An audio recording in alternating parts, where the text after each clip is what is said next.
Hello all, welcome back to Project Mastery Podcast. We'll be covering the dev tools utilized in AI projects.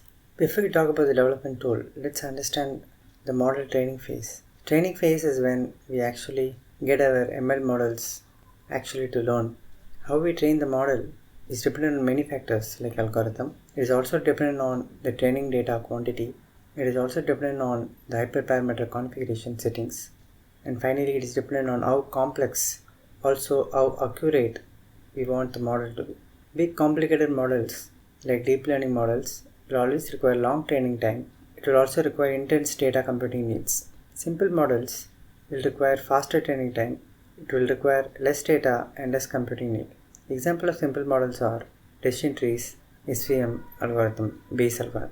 Choosing the right approach for that particular machine learning problem you're trying to solve will help in achieving balance between time, computing power, and data for training. There are many ML approaches to handle the same problem. Each is going to work in different situation with different trade-offs.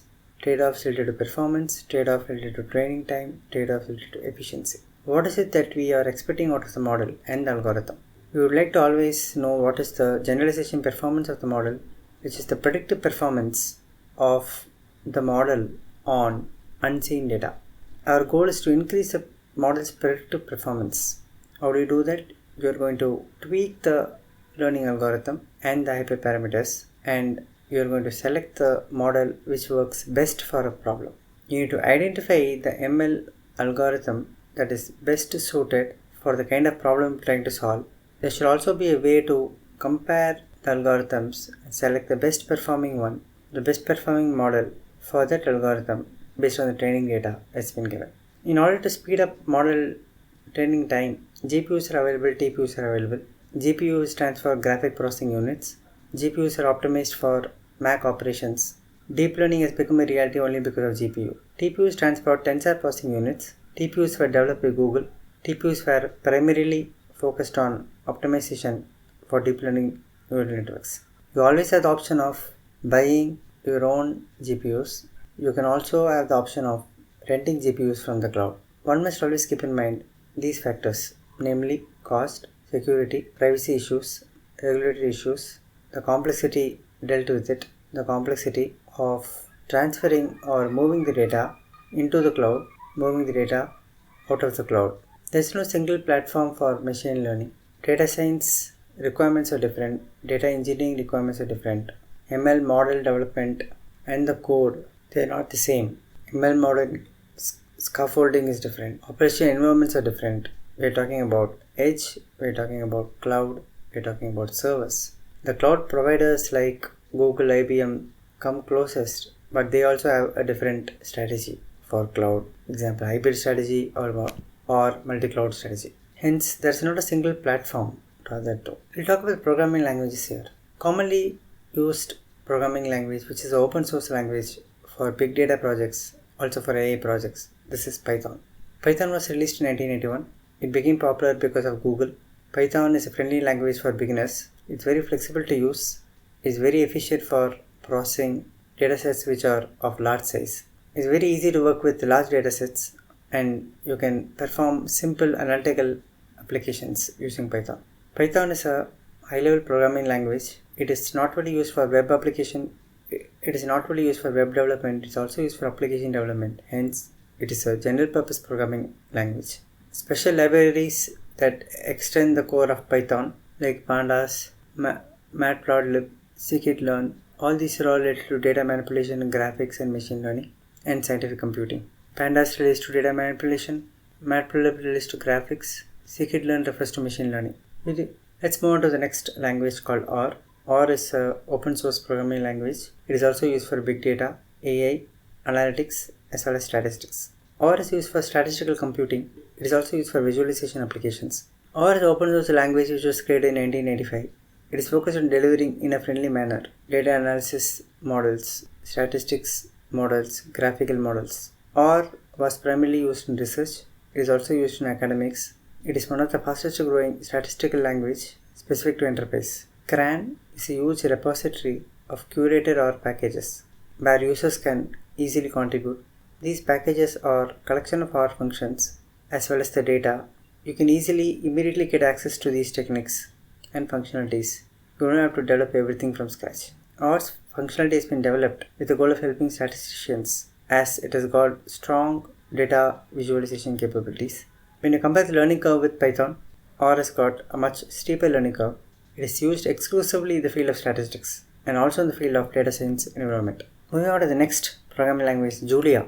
Julia is designed to address high-performance numerical analysis and computational science. There is no need for separate compilation. It's pretty fast. Julia excels at numerical computing. It has got Mac-centric syntax. Numeric data types are supported. Parallelism is also available. Julia was designed for high performance. Julia programs compile to native code for multiple platforms. Julia was started in 2009. It was launched in 2012. You will be able to load multi-dimensional datasets quickly with the help of Julia data ecosystem. You will also be able to perform joins. You will also be able to perform aggregations. You will also be able to perform pre-processing operations in parallel. Not only that, you can save them to disk in a particular format with efficiency. Julia works very well with multiple data sources. It integrates very well with Hadoop ecosystem. In the year of 2015, Reserve Bank of New York, the Federal Reserve Bank of New York, used Julia programming language to make models of the US economy, as they identified that this particular language can make model estimation, which is around 10 times faster compared to MATLAB. Scala is a general purpose programming language. It's a functional programming language and a strong static type system. Scala's decisions are aimed to address Java's criticisms. Scala combines object-oriented and functional programming. Static types will help us in avoiding bugs. JavaScript runtime lets you build high-performance systems. Scala runs on Java platform and is compatible with existing Java programs. It is well suited for Android development. Scala.js compiles Scala to JavaScript. As a result, Scala programs will be able to run successfully on web browsers. Apache Spark has been written using Scala language and is an extension for Hadoop, which does batch processing. It also does real-time processing in an extremely efficient way. When it comes to production jobs, Scala exists really well, but when it comes to ad hoc work, it has got fairly less sufficient tools. There are ML frameworks available: Learn, TensorFlow, Keras, PyTorch, Microsoft CNTK, MXNet. TensorFlow is developed by Google. Learn is a Python open source. Keras is developed by Google. PyTorch belongs to Facebook or Meta. Microsoft CNTK is from Microsoft. MXNet is from Amazon. You are able to build neural networks with help of Keras as well as PyTorch. CNNs, RNNs, neural networks are well supported by PyTorch. TensorFlow is very useful when it comes to supervised learning. There is always a focus on deep learning networks. For supervised learning and unsupervised learning and other algorithms, you can refer to Learn. It is not well suited for deep learning networks. It's not well suited for deep learning support. Apache Spark is an open source cluster computing framework. It provides an interface for programming entire clusters with implicit data parallelism. There is also fault tolerance in place. Spark Core, Spark SQL, Spark Streaming, Spark MLib are the components of Apache Spark. Distributed task dispatching, distributed task scheduling, basic I/O functionalities through API. They are the elements for Spark Core. Spark SQL introduced data abstraction called data frames, which supports structure and semi-structured data. Spark Streaming performs streaming analytics. You will be able to ingest data in mini batches and perform transformations on those mini batches. Spark MLib is a machine learning framework. It's a distributed machine learning framework. It sits on top of Spark Core. It is 9x faster than the previous machine learning approach, which is a disk-based approach. Kaggle was started in 2010. It's a data platform. It's a public platform. It's a place to host and run competitions which are data-oriented. Kaggle ran hundreds of ML competitions, 8 million Kagglers as of 2021. Kaggle was used to show the power of XGBoost, which has since taken over random forest as the best method. Several academic papers are published based on findings made in Kaggle competitions. Scientists use deep neural networks to win a competition hosted here. The competitions have resulted in many successful projects. MATLAB or Mathematica were the tools that were frequently used when it comes to data analysis. Now Data Science Notebook has come into picture. Data Science Notebooks facilitate sharing and collaboration with various data scientists. The intent is to document research as and when hypotheses get created. It is very easy to share the research. It is very easy to share the visualizations. It is very easy to reproduce them, as you just need to run these notebooks on the source data. When it comes to data exploration, when it comes to data collaboration, when it comes to data visualization, Data Science Notebook is the best. Data Science Notebooks support a range of languages like Scala, SQL, Julia, Python. The popular notebooks are Jupyter, R Markdown, Spark Notebook, Database Cloud. Jupyter is a place where you will be able to create and share documents. Live code can exist here. Visualizations will exist here. It includes data cleaning, transformation tasks, statistical modeling, data visualization, machine learning, and so many other simulation aspects. Google Collaboratory or Colab notebooks developed by Google.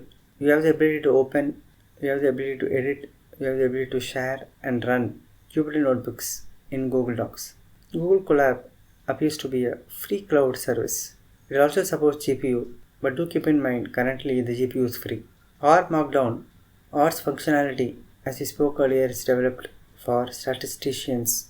R Markdown is a Markdown based data science notebook. It continues to be used heavily by our community. We have covered the basic programming languages. We have understood what are the frameworks available, how important is it to select an algorithm, what are the factors running behind selection of an algorithm. We have come to the end of the podcast. Hope the knowledge is valuable. Thank you for tuning in.